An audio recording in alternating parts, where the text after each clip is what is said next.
খারইছে না কুষ্টিয়াতে কে দেখেন তো কত ভোট পায়। আমির হামজা কত ভোট পায় দেখেন। আমির হামজা প্রথম বলল আরে আরে এ খেরে ফুজ্জা ফুজ্জা এ তো ফজা পাগলা। কি কইছে কিনা বলেন? কত বড় বেয়াদব। বাংলাদেশে কোনো যুদ্ধ হয় নাই, এইটা ইন্ডিয়া ষড়যন্ত্র করে পাকিস্তান ভাঙছে, কাজে এটা পাকিস্তান। 7 দিন পর্যন্ত রাজাকারের বাচ্চারা এই কথা বলছে, কেউ কথা বলে না। এমনকি আমার দল কথা বলে না, সব চুপ, রাজাকারের ভয়ে চুপ। এটা নাকি পাকিস্তান। আমি তখন আমার শরীরের রোগে টিপ দিলাম, আমি তখন আমার বুকে হাত দিলাম। আমি জীবিত না মৃত? আমার নাম কি ফজলুর রহমান না অন্য কিছু? আমি না যুদ্ধ করেছিলাম, মাকে কাঁদিয়ে বাপকে কাঁদিয়ে মেঘালয়ের পাহাড়ে গিয়েছিলাম।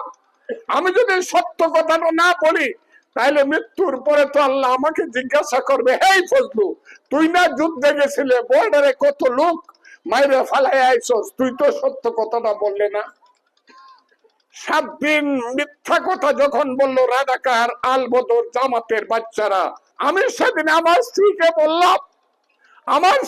বললাম তুমি বিধবা হবা।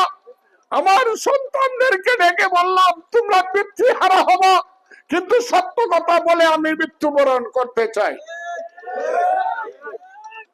আমি সেই দিন এই হাতটা তুলে বললাম, এই আল বদর রাজাকারের বাচ্চারা, বাংলাদেশটা কিন্তু স্বাধীন হয়েছিল, বাংলাদেশটা কিন্তু যুদ্ধ হয়েছিল, 30 লক্ষ লোক কিন্তু মৃত্যুবরণ করছিল, মা বোনের ইজ্জত গেছিল, সোনার বাংলা পুড়িয়া ছারখার হয়েছিল।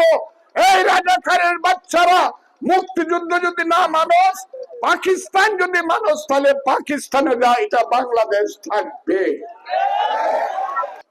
তখন কি হয়েছিল জানেন তো? আমি জামাতি মোল্লারা বলছে রাজাকারের বাচ্চারা পাকিস্তান যা। তখন ওই যে জামাতের এখন খারইছে, এদের চেহারা গুলা দেখেন খালি, এর নাম হলো আমির হামজা। খারইছে না কুষ্টিয়াতে কে দেখেন তো কত ভোট পায়। আমির হামজা কত ভোট পায় দেখেন। আমির হামজা প্রথম বলল আরে আরে এ খেরে ফুজ্জা ফুজ্জা এ তো ফজা পাগলা। কি কইছে কিনা বলেন?